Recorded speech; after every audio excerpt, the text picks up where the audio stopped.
जय मसीह। आज 11 सेप्टेम्बर 2020 तदनुसार 26 भाद्र 2077 शुक्रबार। आज हामी माथिल्लो कोठाबाट हेर्नेछौँ।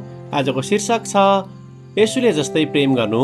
आज हामी परमेश्वरको वचन यूहन्ना 13:1-15 पाठ गर्नेछौँ।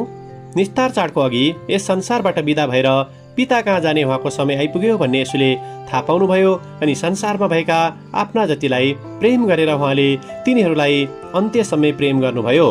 अनि उहाँ भोजनबाट उठ्नु भएर बाहिरी वस्त्र एकातिर राखी एउटा तौलिया आफ्नो कम्मरमा बेर्नुभयो। तब उहाँले बाटामा पानी खन्याउनु भएर चेलाहरूका गोडा धुन लाग्नु भएर आफूले बेरेको तौलियाले तिनीहरूका गोडा पुस्न लाग्नुभयो। येशूले तिनलाई भन्नुभयो, नुहाइसकेको मानिसलाई गोडा बाहेक अरू केही धुनु पर्दैन, त्यो सम्पूर्ण शुद्ध छ। अनि तिमीहरू शुद्ध छौ तर सबै त होइन, किनभने उहाँलाई विश्वासघात गर्नेलाई उहाँले चिन्नु भएको थियो।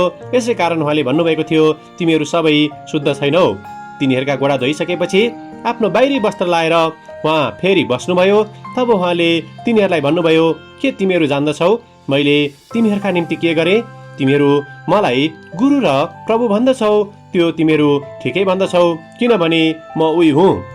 यदि तिमीहरूका प्रभु र गुरु भइकन मैले तिमीहरूका गोडा धोएको छु भने तिमीहरूले पनि एक अर्काका गोडा धुनुपर्छ, किनकि मैले तिमीहरूलाई एउटा उदाहरण दिएको छु र जसो मैले तिमीहरूका निम्ति गरेँ तिमीहरूले पनि त्यसै गर। आमेन। यूहन्ना 13:1लाई लेखक यहाँ जोड दिनुहुन्छ। संसारमा भएका आफ्ना जतिलाई प्रेम गरेर उहाँले तिनीहरूलाई अन्त्यसम्मै प्रेम गर्नुभयो। आमेन। लेखक आफ्नो अनुभवलाई यहाँ यसरी वर्णन गर्नुहुन्छ। जीवनमा सायद हामी सबैजना कोही न कोहीबाट दुखी र निरुत्साहित भएका छौँ होला र जब त्यसो हुँदछ हामी उक्त व्यक्तिलाई व्यवस्था गर्नतिर लाग्दछौँ। ती व्यक्तिले दिएको पीडाबाट हामी केही हदसम्म निराश भएका पनि हुन सक्दछौँ। यद्यपि हामी आफूभित्रको शान्तिलाई परमेश्वरतर्फ फर्केर पुनः प्राप्त गर्न सक्दछौँ।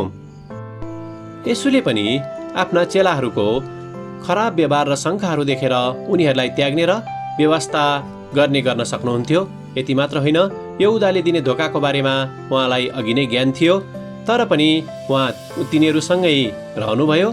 तिनीहरूसँग नै खानपिन गर्नुभयो र तिनीहरूकै गोडा धोएर उनीहरूलाई चकित पार्नुभएको थियो। येशूले निरन्तर रूपमा उनीहरूलाई आफ्नो इमान्दारीपन, नम्रता र प्रेमको प्रदर्शन गरि नै रहनुभयो। हामीहरू पनि येशूका ती व्यवहारहरूबाट धेरै शिक्षा पाउन सक्दछौँ।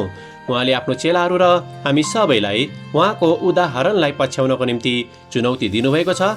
खुसीको कुरा, आज हामी माझ पवित्र आत्माको उपस्थिति रहेको छ, जसले हामीलाई अन्य व्यक्तिहरूलाई सेवा र प्रेम दर्शाउन मद्दत गर्नुहुँदछ।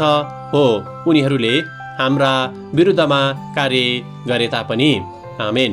आजको विचार, आज म येशूको उदाहरण कसरी पछ्याउन सक्दछु? प्रार्थना। प्यारो प्रभु, हामी जतिसुकै पीडा, तिक्तता र निराशामा भए तापनि अरूहरूलाई प्रेम गर्नको निम्ति हामीलाई बलियो तुल्याउनुहोस् र हामीलाई तपाईँको अनुग्रह र क्षमा प्रदर्शन गर्नको निम्ति सहायता गर्नुहोस्, येशूको नाउँमा। आमेन। आजको लेखक लिन्डा जे समुएल, स्कटल्यान्ड, बेलायत। आजको प्रार्थनाको विषय, जसले मलाई निराश बनाएका छन्।